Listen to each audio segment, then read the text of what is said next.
শুভ দুপুর প্রিয় দর্শক, সকলকে শুভেচ্ছা, সাদর আমন্ত্রণ চ্যানেল আয়ের পর্দায় তারকা কথন অনুষ্ঠানে আপনাদেরকে স্বাগত জানাচ্ছি।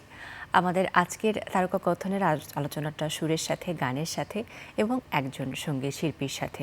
যে শিল্পীর কণ্ঠ আমাদের আধুনিক গানের জন্য একটা ক্রেজও বটে এবং তরুণ প্রজন্মের হার্টথ্রোব হয়ে উঠেছে তার কণ্ঠ, সেটা তো বলতে হয় নির্দ্বিধায়।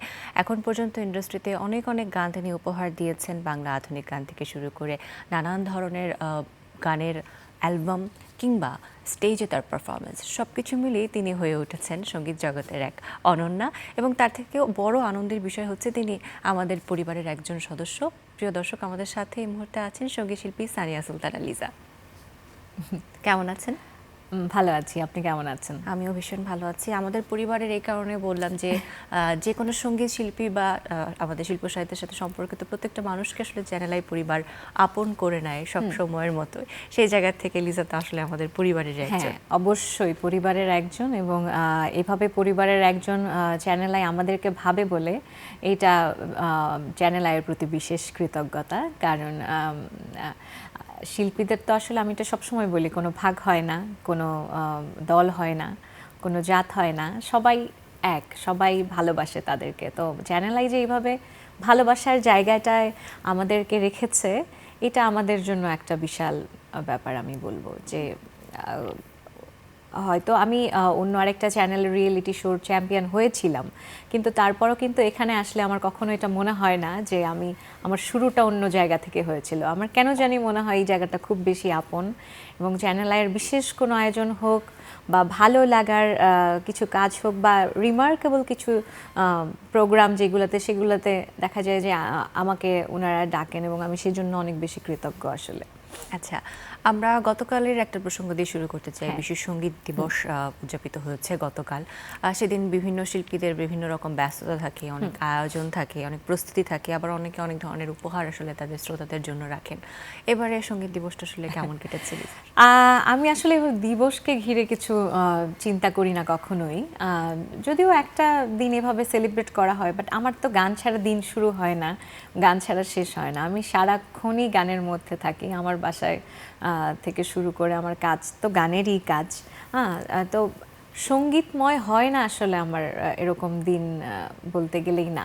আমার প্রতিটা সময় মনে হয় আমি গানের মধ্যে আছি, গানের প্রতি আমার এই ভালোবাসাটা আছে, এবং আমাকে সবাই গানকে ঘিরেই কিন্তু মানুষ আমাকে ভালোবাসার জায়গায় একটা জায়গায় এনে আমাকে বসিয়েছে। তো ওরকম স্পেসিফিক ভাবে কিছু আমি সেলিব্রেট ওভাবে করি না, কখনোই না। কিন্তু দেখা যায় যে আমাদের কিছু শিল্পকলা হোক বা আমাদের কিছু সরকারি সংস্থা হোক, যারা সুন্দর করে এই ধরনের আয়োজন করে, বিশেষ এরকম আয়োজনের ডাক পড়লে আমি যাই, গাই। বাট ওই যে বললাম যে দিবসকে ঘিরে আসলে দিবস হয়তো বা একটা নাম বা একটা সময় নির্ধারণ করে দেওয়া, বাট যারা আসলে ভালোবাসে, গানকে ভালোবাসে বা যে কোনো একটা সময়কে ধারণ করতে চায়, তাদের তো আসলে সারা বছরই এরকম। সত্যিই তাই। দিবসের ক্ষেত্রে আসলে দেখা যায় দিবস নিয়ে আমাদের অনেকের অনেক ধরনের প্রিপারেশন থাকে, কিন্তু পুরো বছর জুড়ে সেই জিনিসটা যে আসলে সেলিব্রেট করা যায় সেটা আসলে অনেকেই বিষয়টা আমরা একটু পাশে রেখেই কথা বলি। আচ্ছা, আমরা একটু সম্প্রতি সময় আপনার কাজগুলো নিয়ে কথা বলতে চাই। আপনার রিসেন্টলি রিলিজ একটা সং বেশ সাড়া ফেলেছে দর্শকদের মধ্যে, তোমার রোদেলা আকাশে।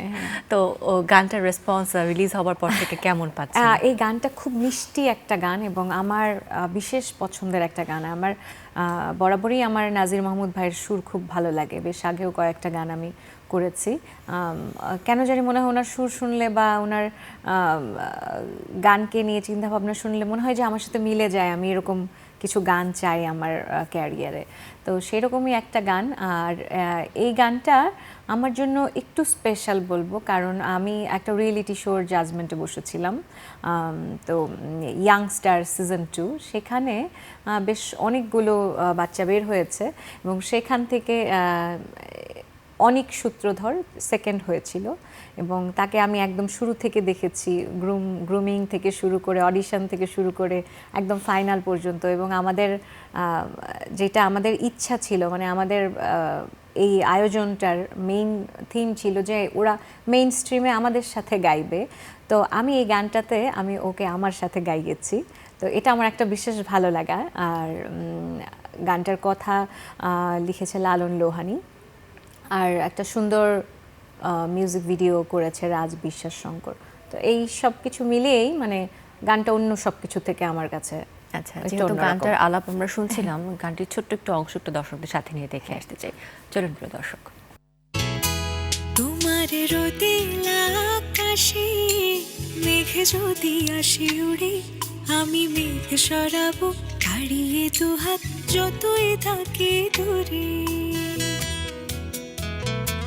তোমার খেয়ালি মনে দুঃখ দিলে ওকে, আমি তোমার খুশির কারণ হয়ে হাসবো চুপি চুপি। তোমার রোদেলা আকাশে মেঘ যদি আসে উড়ে, আমি মেঘ সরাবো বাড়িয়ে দুহাত যতই থাকে দূরে। তোমার খেয়ালি মনে দুঃখ দিলে ওকে, আমি তোমার খুশির কারণ হয়ে হাসবো চুপি চুপি। আমি বলছি না তো গল্প কোনো, বলছি না তো মিথ্যে, তোমাকে রেখেছি খুব যতনে এই মনের মধ্যে। তোমাকে রেখেছি খুব যতনে এই মনের মধ্যে। আচ্ছা, গানটি কোন প্ল্যাটফর্মে রিলিজ হয়েছে? এটা আমার ইউটিউব চ্যানেল থেকে অফিশিয়াল ইউটিউব চ্যানেলে। হ্যাঁ, এখন আমার পর্যন্ত লিজা থেকে। ভিউ কত? যদিও আসলে ভিউয়ের ওপর ভিত্তি করে একটা গানের কোয়ালিটি কখনো মেজার করা যায় না। ভিউ আমার এই মুহূর্তে মনে পড়ছে না, বাট কিছু হবে মানে 2-3 লাখের উপর মনে হয়। আচ্ছা, এবং কমেন্টস গুলো কি আসলে আপনি চেক করেন নিজের চ্যানেলে? প্রায় সময় চেক করা হয়। আচ্ছা, এখন পর্যন্ত সবথেকে ইন্টারেস্টিং কমেন্ট পেয়েছেন বা যে কমেন্টটা খুব হৃদয়ে লেগেছে, সেটা কি বলতে পারেন? একটা করে বলতে পারবো না আমি। এটা হয় আমার যখন আমি একটু ডিপ্রেস থাকি বা আমার একটু সময় আছে বা আমার একটু মন খারাপ হয়েছে যে কোনো কিছু বিষয় নিয়ে, সেই সময়টায় আসলে আমি আমার ফ্যান পেজ বলি বা আমার ইউটিউব চ্যানেল বলি, সেখানকার মেসেজ বা কমেন্ট আমি এগুলো পড়ি। তখন আমার মন ভালো হয়ে যায়, কারণ বেশিরভাগই অনেক কি বলে অনুপ্রেরণামূলক সব কিছু, আবার অনেক ইন্সপায়ার করে আমাকে।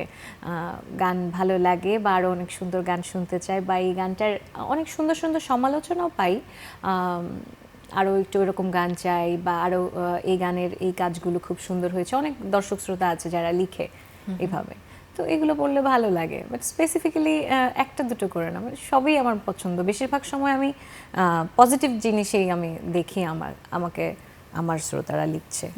কোনটা বেশি ভালো লাগে, ফেসবুকে শ্রোতারা যে আপনার সাথে কানেক্টেড হচ্ছেন এই বিষয়টা, নাকি সামনাসামনি যখন কেউ আসলে অ্যাপ্রিসিয়েট করে বা সামনাসামনি প্রকাশ করে নিজের অনুভূতি? দুটোই।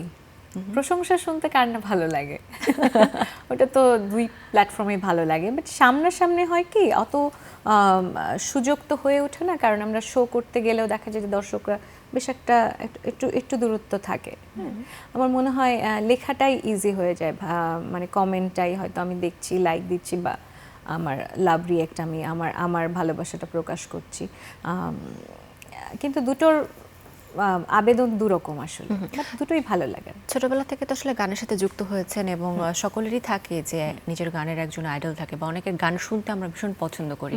ছোটবেলায় এমন হয়েছে যে এদের গান শুনতে শুনতে আপনি বড় হয়েছেন, এবং বড়বেলায় এসে এদের সাথে কাজ করেছেন, এবং কাজ করার পর মনে হয়েছে আসলে স্বপ্নটা পূরণ হয়েছে। সেই অনুভূতিটা আসলে কেমন, বা কাদের সাথে কাজ করেছে? শুধু রুনা লায়লা ম্যাডামের কথা বলতেই হবে, কারণ আমার বাবা আমাকে গানে শিখিয়েছে ওনার গান শুনতে শুনতে, এবং আমার বাসায় দেখা যেত যে সারাক্ষণ ওনার গানই বাজছে এবং ওভাবেই গাইতে হবে। অ্যান্ড এক সময় আসলে আমার এমন অবস্থা হয়েছিল যে আমি ওনার গান ছাড়া অন্য কোনো গান ওভাবে আসলে অত বেশি শোনা হয়নি। তো ওনাকে যখন সামনে থেকে দেখার সুযোগ হলো, বেশ কয়েকবার ওনার সামনে ওনার গান গাওয়ার সুযোগ হলো। ইভেন উনি আমাকে ফোনে টেক্সট করছেন যে এটা ভালো হয়েছে বা এটা সুন্দর হয়েছে, হ্যাঁ, উইশ করছেন। আমার যখন বাচ্চা হলো তখন সুন্দর করে উইশ করলো। তো এইগুলো না মানে স্বপ্নের মতো আসলে। হ্যাঁ, কারণ যাকে দেখে একটা সঙ্গীতের একটা জায়গায় আমি নিজেকে বসাতে চাই এরকম চিন্তা করেছি, সেই মানুষটা যখন এভাবে আগলে নেয়, আমরা আসলে দূর থেকে কিন্তু বুঝি না। যারা আসলেই বড় হয় তারা আসলে অনেক ডাউন টু আর্থ থাকে। হ্যাঁ, এটা আসলে আমরা দূর থেকে দেখে আসলে বুঝি না। যতই কাছে গেলাম ততই দেখলাম যে একদমই নরম মানুষ, একদমই মাটির মানুষ ওনারা। এটা শুধুমাত্র রুনালা ম্যাডামের ক্ষেত্রে না, আমাদের শ্রদ্ধেয় সাবিনা ইয়াসমিন ম্যাডাম, ওনার কথা যদি বলি, হ্যাঁ, ওনার সামনে আমাদের এই চ্যানেল আইতে আমার গাওয়ার সুযোগ হয়েছে এবং বিশেষ একটা প্রোগ্রাম সাবিনা ইয়াসমিন জুঁইফুল, হ্যাঁ, তো সেখানে ওনার সামনে গেয়েছি, ওনার গান গেয়েছি। তো এই ব্যাপারগুলো এখানে আমি চ্যানেল আইয়ের কথা অবশ্যই বলতে চাই, কারণ ওনারা আমাদের যারা কিংবদন্তি আছেন সেখান থেকে শুরু করে নতুন প্রজন্মে যারা আছেন তাদেরকে এত ভালোবাসায় রাখেন, এইভাবে রাখেন, এবং আমাদের সাথে যে একটা সুন্দর কানেকশন একটা বিল বাঁধেন, হ্যাঁ, একটা সূত্রে যে ওনারা আমাদেরকে একটা মালা গেঁথে দিচ্ছেন এই চ্যানেল আই, তো সেটা আমাদের জন্য একটা বিশেষ ব্যাপার। কারণ ওনাদের গান শুনেছি, হয়তো অনুষ্ঠানে একসঙ্গে গেয়েছি, বাট ওনাকে সামনে রেখে ওনার গান গাওয়া এবং ওনার কাছ থেকে দুটো কথা শোনা, এটা তো একটা বিশাল ব্যাপার। এটা আসলে এভাবে অ্যারেঞ্জ না করলে কিন্তু এটা কখনো সম্ভব না। এবং ওনার চ্যানেল আই যেভাবে আমাদেরকে মনে করছে, আমাদেরকে যেভাবে একটা জায়গায় নিয়ে এসেছে, তো এটাই তো আমাদের মনে হয় আমাদের সংস্কৃতিকে এভাবেই পৃষ্ঠপোষকতা করতে হয়। এবং আমরা যে আমাদের যে পরের জেনারেশন আসবে সেখানেও এরকমটাই হবে। এভাবে না হলে তো আমরা একসাথে এই যে বন্ডটা আসলে হয় না। আপনি যে বলছিলেন যে ছোটবেলায় এমন এক সময় ছিল যে আপনি শ্রদ্ধেয় রুনা লায়লার গান ছাড়া আসলে শুনতেনই না বা শোনাই হতো না, তখন হয় কি যে একজন শিল্পীর ছায়া আসলে নিজেকে বড় করা হয়ে যায় এবং তার গানের যে স্টাইলটা, তিনি তার লাইফস্টাইলটা আমরা অনেক বেশি ফলো করতে থাকি। এটা কি একজন শিল্পীর জন্য আশীর্বাদ নাকি একটুখানি নেতিবাচক হতে পারে, যে নিজের স্বকীয়তাটা গড়ে তোলা হয়তো একটু ডিফিকাল্ট হয়ে যায়? আপনি কি কখনো এরকম ফেস না, করেছেন? শুরুর দিকে তো যে কোনো কাউকে একজনকে ভালোবেসে ওনার মতো করে গাইতেই হবে। কারণ আমার ফ্যামিলিতে কেউ গান করে না, বা আমার বাবা গান পছন্দ করেন, হ্যাঁ, তো উনি ছিলেন আমার কি বলে একটা ভার্চুয়াল একটা টিচারের মতো, যে ওনাকে আমি ফলো করছি। তো এরকম একজন থাকে মানুষের জীবনে। কিন্তু তারপরের ব্যাপারটা হয় কি, পরে যেভাবে বলতে চেয়েছিলাম আমি, সেটা হচ্ছে যে শুধুমাত্র কিন্তু যখন আমি বুঝতে শিখলাম, আমার নিজের গান হলো এবং আমি মৌলিক যখন গান করা শুরু করলাম, তখন থেকে আমার মনে হলো যে সবার গান যখন আমি নিজে শুনছি, নিজে বুঝছি, কারণ ছোটোবেলায় তো আমার বাবা আমাকে শিখিয়েছে, আমার গুরুজিরা আমাকে গান শুনিয়েছে এবং ওনাদের কাছে বসে বসে গান শিখেছি। পরবর্তীতে নিজে যখন রিয়েলাইজ করলাম সবার গান শুনছি, সবার গান শুনছি, ইভেন এমনও হয় অনেক জুনিয়র যারা আছে, অনেক আমাদের সমসাময়িক যারা আছে, তাদের গান শুনে আমি ইন্সপায়ার হই এবং মনে হয় যে তাদের এই জায়গাটা খুব সুন্দর হয়েছে, আমি দেখি গাইতে পারি কিনা। তা আমার কাছে এটাও যে ওই যে বললাম না যে একদমই কপি টু কপি করতে হবে তা না। ফ্যাশন বা স্টাইল কেমন হয়, যে এক একজন এক এক রকম, বাট ধারণ করাটা এটা নিজের মধ্যে। আচ্ছা, ক্যারিয়ারের কোন পর্যায়ে এসে লিজা আসলে নিজেকে নতুনভাবে আবিষ্কার করতে পেরেছে, নিজেকে খুঁজে পেয়েছে সত্যিকার অর্থে? এটা মনে হয় বেশ 8-10 বছর হবে, কারণ আমি 2008-এ বের হয়েছি, অলরেডি 18 বছর হয়ে গেছে, 2026 এখন। বাট নিজের জন্য আমার মনে হয় 16-17 সাল থেকে, যখন আমি একদম অনার্স কমপ্লিট করে আমার পড়াশোনা শেষ করে পুরো দুস্তর আমি গানে ঢুকলাম, তখন আমি নিজের যখন মৌলিক গান হতো নিজে নিজে পড়তাম, হ্যাঁ, সবগুলো পড়তাম, লিরিকগুলো পড়তাম, পড়ে পড়ে আমি গানের মধ্যে ঢোকার চেষ্টা করতাম। তো তখন থেকে আমার মনে হয় যে আগের গানগুলো তেমন ছিল, যেভাবে শিখিয়ে দেওয়া হচ্ছে সেভাবে গাইছি।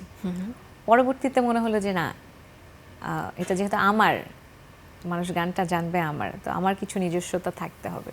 ওই তখন থেকে এটাও হয়ে যায় আসলে টুকটাক করে। একজন সঙ্গীত শিল্পী হিসেবে নিজের জীবনের পথ চলাটা, এটার জন্য আসলে নিজস্ব একটা আইডিওলজি থাকে যে এই কারণে আসলে আমি একজন শিল্পী সত্তা হয়ে বা একজন শিল্পী হয়ে আসলে বেঁচে থাকতে চাই। এটার পেছনে কি নিজের কোনো আলাদা ধারণা আছে যে ওয়াই দিস প্রফেশন? আমি না আসলে অন্য কোনো প্রফেশনে যাওয়ার কোনো সুযোগই পাইনি আসলে। চেষ্টা করেছিলেন কখনো? চেষ্টাও করার সুযোগ হয়নি, কারণ আমি 2008-এ যখন একটা রিয়েলিটি শোতে আসি, তখন আমি ক্লাস 10-এ পড়ি। তো ওই সময়টা থেকে যখন আমি চ্যাম্পিয়ন হয়ে বের হয়ে যাই, তখন আমার পেছনে এত মানুষের শ্রম, মানে ওই সময়টায় আমি যেখানে বড় হয়েছে ময়মনসিংহ গৌরীপুর, ওখান থেকে শুরু করে পুরো সারা বাংলাদেশ, বাংলা ভাষাভাষী যারা দেশের বাইরে আছে, আমার কাছে কেন জানি একটা মানে দায়বদ্ধতা চলে এসেছে যে এতগুলো মানুষ আমার পেছনে 9 মাস ধরে শ্রম দিয়েছে এবং তারা চায় যে আমি একটা জায়গায় যাই। তো সেই ব্যাপারটা চিন্তা করে আসলে আমার অন্য কোনো প্রফেশনে আমি আসলে নিজেকে চিন্তা করতে পারিনি। মনে হয়েছে যে এই গানটাই আমার জন্য, এবং তারপর যখন এখন মনে হয় যে আচ্ছা ঠিক আছে অন্য কিছু দেখি ট্রাই করি, এখন আর হয় না। এখন আর হবে না। নিজের জীবনটাকে নিয়ে কখনো কি আসলে বসেছেন ভাবতে যে জীবনে এই কাজগুলো আসলে করেছি, খুব ভালো লেগেছে? না, আর আমার তো মনে হয় আরো অনেক কিছু করা বাকি আছে। আচ্ছা, এখন এই সময় এসে আসলে স্বপ্ন যদি দেখেন, হ্যাঁ, কি স্বপ্ন দেখেন, কি হতে চান জীবনে? আর আমার কাছে মনে হয় যে আমি এমন কিছু গান করে যেতে চাই, সেগুলো মানুষ থাকে না, গান তো মানুষের মন খারাপের সময় মানুষ গান শুনে, অনেক সেলিব্রেশনের সময় তো অবশ্যই গান শুনে। তো আমি কেন জানি মনে হয় মানুষের ভালো লাগার সময়টা, খারাপ লাগার সময়টাতে আমি থাকতে চাই তাদের সাথে। এটা আমার গানে গানে আমার মনে হয় এটা এখনো হয়নি। আমার মনে হয় আরও হতে হবে, ওইটার জন্য আরও কাজ করতে হবে, করে যাচ্ছি। গান তো আসলে উপরওয়ালার একটা, মানে তোমার কোন গানটা তোমাকে মানুষ পছন্দ করবে, নিয়ে নেবে, এটা ওনার ইচ্ছা। আসলে গান আসলে ওখান থেকে আসে, আমার কাছে যেটা মনে হয়। তো চেষ্টা করে যাচ্ছি। আমি জানি না কখনো ওইরকম হবে, বাট আমার ওই যে ইচ্ছা, মানুষের ভালো লাগা খারাপ লাগা সব সময় তাদের পাশে থাকতে চাই। আচ্ছা, নিজের ভালো লাগায় বা খারাপ লাগায় আপনি কার গান বেশি শোনেন? আমার শ্রদ্ধেয় শাহনাজ রহমতুল্লাহ, ওনার গান খুব পছন্দ, ওনার গান শুনতে ভালো লাগে। শ্রদ্ধেয় আবিদা সুলতানা, ওনার গান শুনতে ভালো লাগে। আমি ঘুরে ফিরে একটু পিছনে চলে যাই যখন আমার একা গান শুনতে হয় বা গান শোনার সময়টায়। ওই যে আমার ঘুরে ফিরে পুরনো দিন বা পুরনো বাংলা গান যেগুলো ছোটবেলা থেকে শুনে শিখেছি, বড় হয়েছি, ওদিকটায়। আপনার প্লে লিস্টে এখন আছে এমন টপ 5-5টা গানের নাম বলুন। তোমার আগুনে পোড়ানো এই দুটি চোখে, কিছুদিন আগে সাগরের তীর থেকে গাইলাম। আর শুনছি এখন খুব রিসেন্ট হাতেরই কাকন ফেলেছি খুলে। তারপর হচ্ছে খুব রিসেন্ট একটা নতুন গান আমি শুনলাম, আমার রোদের আকাশে, এটাও খুব শোনা হয় আমার। নিজের গান নিজের শুনতে কেমন লাগে? ভালো লাগে আমার। দেখা যায় যে আরেকটা আনরিলিজ গান আছে বেলাল খানের সাথে, এটা খুব রিসেন্ট রিলিজ হবে, বাদল দিনে পাগল মনে, একটু চটুল গান, একটু স্টেজের জন্য গান। হ্যাঁ, তো ওইটাও খুব শোনা হয়, কারণ গান একটা রিলিজ হওয়ার আগে, একটা মিউজিক ভিডিও বের করার আগে গানটা নিয়ে আমাদের অনেক পরিকল্পনা থাকে। তখন আমি কি করি ওই সময়টা, মানে যতদিন একটা নতুন গান গাওয়ার পর থেকে, আমি কিন্তু গান স্টুডিওতে গাওয়ার পরেই আমি পোক করতে থাকি যে আমাকে গানটা দেন, গানটা দেন, গানটা দেন, মানে কি হয়েছে। তারপর থেকে শুনতে থাকি। আমার মাঝে মাঝে মনে হয় যে একটা গান দু তিনবারও গিয়ে আমি ভয়েস দিয়েছি গান পুরো ফাইনাল গাওয়ার পরে। এই তো নিজের গান সব গান শোনা হয়। মিডিয়াতে একটা কথা প্রচলিত আছে যে লিজা তার গানের অডিও এবং ভিডিও দু ক্ষেত্রেই আসলে খুব বেশি সাবধানে পথ চলে আসলে। এই যে এত বেশি যত্নবান হওয়া দুটো ক্ষেত্রেই, এই বৈশিষ্ট্যটা আসলে কেন বা কি মাথায় রেখে আসলে এটা আসলে শুধুমাত্র আমার গানের ক্ষেত্রে না, আমি এটা আমার ভালো গুণ না খারাপ গুণ আমি আসলে বুঝি না। আমি সব কিছুতে খুব বেশি মানে পারফেকশন চাই। পারফেকশনিস্ট? হ্যাঁ, বলতে পারেন এভাবেও।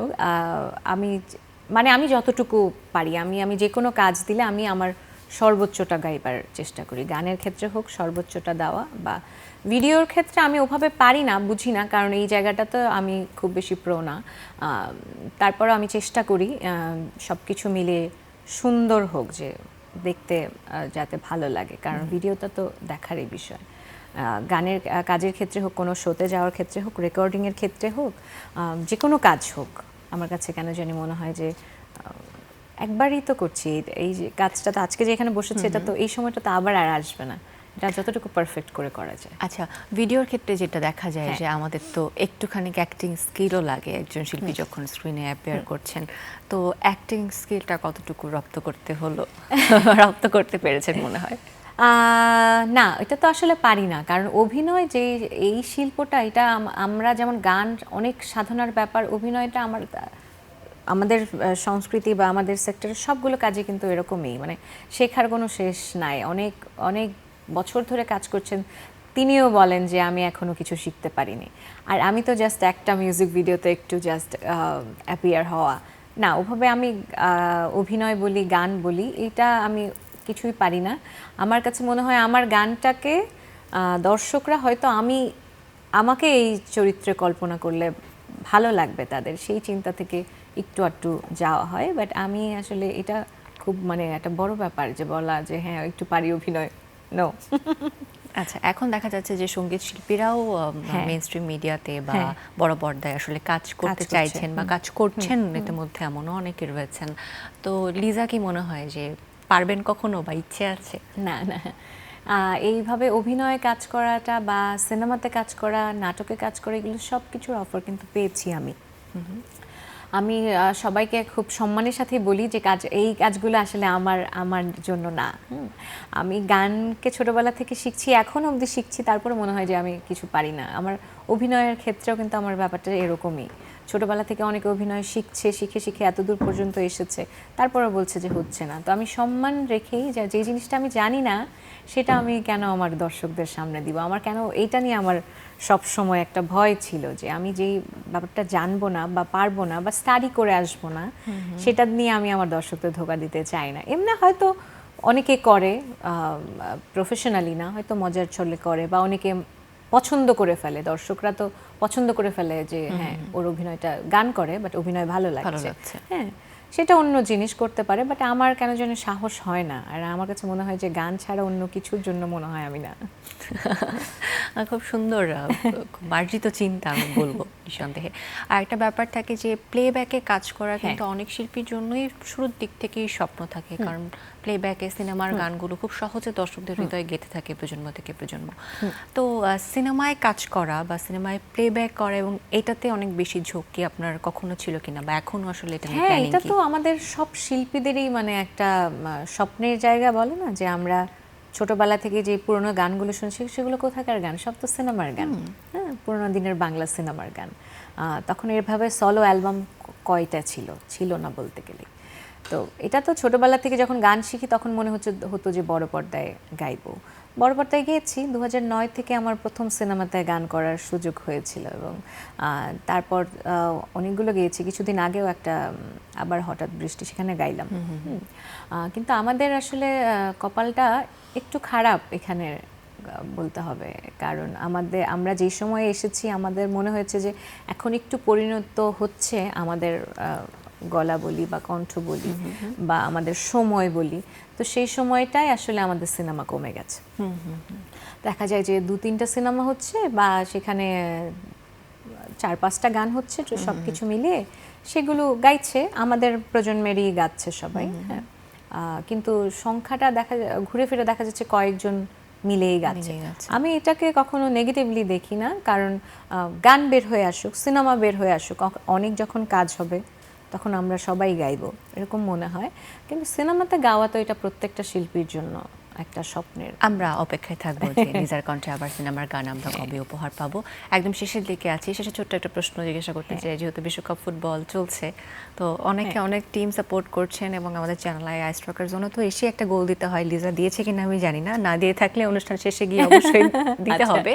কোন দল সাপোর্ট করছেন এবার বিশ্বকাপে? আমি জার্মানি সাপোর্ট করি।